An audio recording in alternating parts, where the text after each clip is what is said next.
Plessis. Du Plessis was given an interview. He was talking about his last fight. And I needed this interview because I wanted to hear this. Look, here's what happened by my eyes. Du Plessis goes out. He's taking on Darren Till. He feels great. He's full of energy. He gets Darren Till down. He thinks there might be an opportunity for a finish, for a TKO. Right there in the first round. Ground and pound finish. He goes for it. Tires out. Now, that is generally what we, the viewer, would assign an adrenaline dump. And an adrenaline dump is an extremely real thing. If you think you're going to get a finish, there is a relief, there is an excitement, there is a fulfillment of a goal, there is a finality that you hope for, and when that hope is taken away, oh, you dump it. It's real. It's exhausting. It will exhaust you. Just that emotion of excitement, of, oh my gosh, I'm almost done. Oh, I'm not. I've got 10 more minutes in the world's hardest sport, right? I mean, it's one of those things. That's what I thought I saw. So we getting into the round. Minute break, little advice from the cornerman. Come out for round 2. Du Plessis isn't fighting. Plessis is a target. And now you've got Darren Till, who just took a beating, but did not have that emotional roller coaster, and Till's starting to find his target. So the end of that round comes, they're going into round 3. Now we're going into round 3, tied up at 1 apiece, favor Darren Till. This is what I saw. Du Plessis comes out with a half-hearted double leg, takes him right down, takes his back, everybody gets up and go home. Till said that my knee was hurting. All right. Now make sure you understand this though, guys, because this one is really, we haven't been paid off. It's called a receipt. We have never been given a receipt for that match. We heard a very credible rumor that was Darren Till's last fight under contract, which meant the UFC was not going to re-sign him. If you lose this fight, thank you for your time here. If you win this fight, we'll be giving you a phone call. A lot of guys end up in that spot. They keep it to themselves, just so you understand. Because you probably haven't heard a lot of that, but I do want you to know, like, that's not an unusual thing. So we find this out about Till, and it was a rumor, but it was a rumor that I believe. I personally believed it to be true because of the source that it was coming from. Now, Dana goes to the post-fight press conference. He says, I don't care if Till's lost his last 5 fights. You fight the way Darren Till fights, I'll put you in my event. It's a very beautiful compliment at the right time. Right? I mean, if you're Darren Till, ooh, that was a nice thing to hear. Then it also gets named Fight of the Night. So perhaps Till is on good footing. And perhaps Dana wasn't aware of the contract status, right? And we just don't know these things, the viewer. We don't know these things. We're waiting to be told. And nothing came of it. I mean, I have not heard of Till's removal from the roster. I've not heard of Till's removal from the USADA pool. So we're left to wonder if that rumor was ever true in the first place, or if they came in behind the scenes and kind of said, hey, give it a minute. We're going to see what we want you to do. Now, I don't have somewhere I'm going to go with that. I'm just setting that down for you. I'm setting it down because we never got paid off as the audience. I believe enough time has elapsed that we can be safe to say Darren Till will be booked again and we'll have another match. Now let's go back to Du Plessis. Du Plessis had his last fight, his last loss. And guys, it was a long time ago. I mean, like 2015, 2019. But I looked this thing up and go, man, this guy has been on a heck of a streak. And he's only lost 2 fights overall. He's won all his fights for a meaningful amount of time. And I think he was a kickboxer before that. I can't prove that part. I mean, I couldn't actually find that, but somebody had told me this somewhere. So Du Plessis is a really good fighter. That's the point I'm getting at. And he came out and he spoke about this adrenaline dump. He said that's not what happened. He said, I was not exhausted in that second round, even though I was standing there, even though I wasn't moving, and even though Darren Till was scoring points on me. I had energy. And he talked about his legs.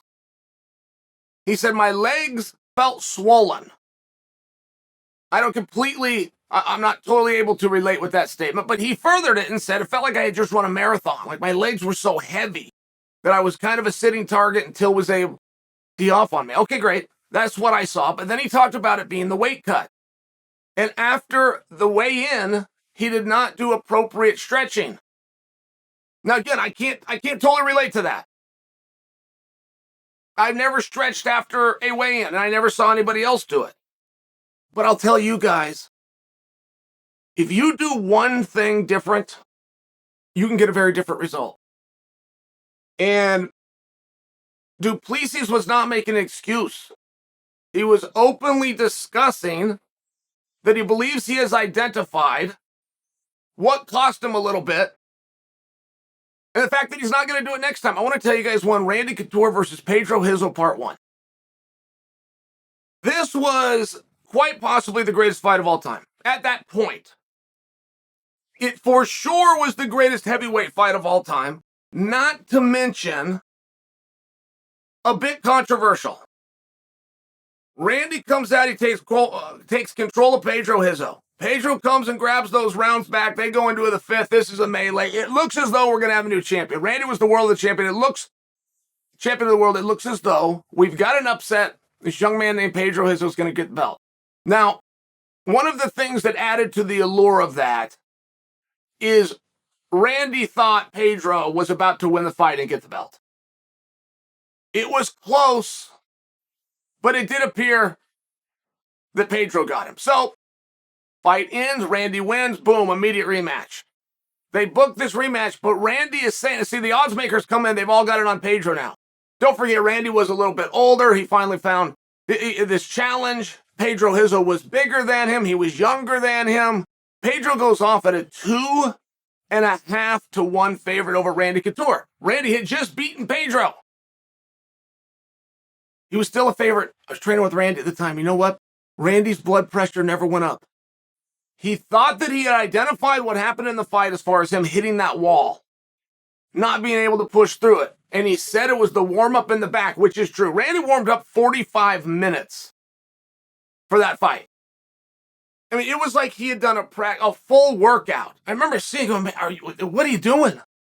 Why are you practicing so hard? Is this normal? Is this what you normally do? I just remember seeing it and observing it, but then when Randy talked about it after the fact, he never told you guys. He wasn't looking for an excuse. He was just sharing with us at Team Quest, hey, sign that contract.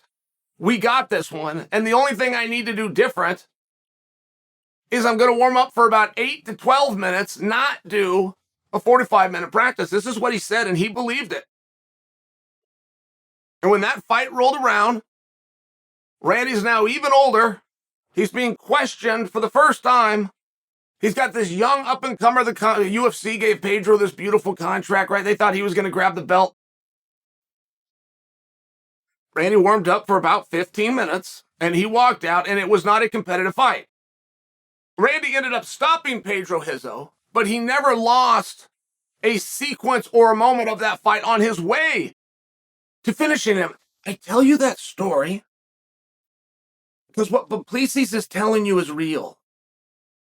If he is used to stretching after a weigh-in, if I read and I'm understanding that correctly, and he didn't do it, yes, his legs could have gotten very tired in the second round. I'm just sharing with you. I needed this, though, because, again, I never felt paid off for that fight. So we still got a question on Darren Till, but Du Plessis feels as though he's identified what it is he needs to do better. It reminded me of the time that Randy did it, went out and got a very different result. And the fight I want to see, by the way, Darren Till versus Luke Rockhold. I'm not going to get that. Rumor that Till's time is done. Rockhold himself said, I'm going to retire, but it felt a little haphazard to me. It's not the world's worst time for Sean Strickland versus Darren Till, just by example. I think we got a lot of good options there. I think we're going to have some fun coming up, and I think you owe it to Du Plessis to put a little bit more of an eye on this guy.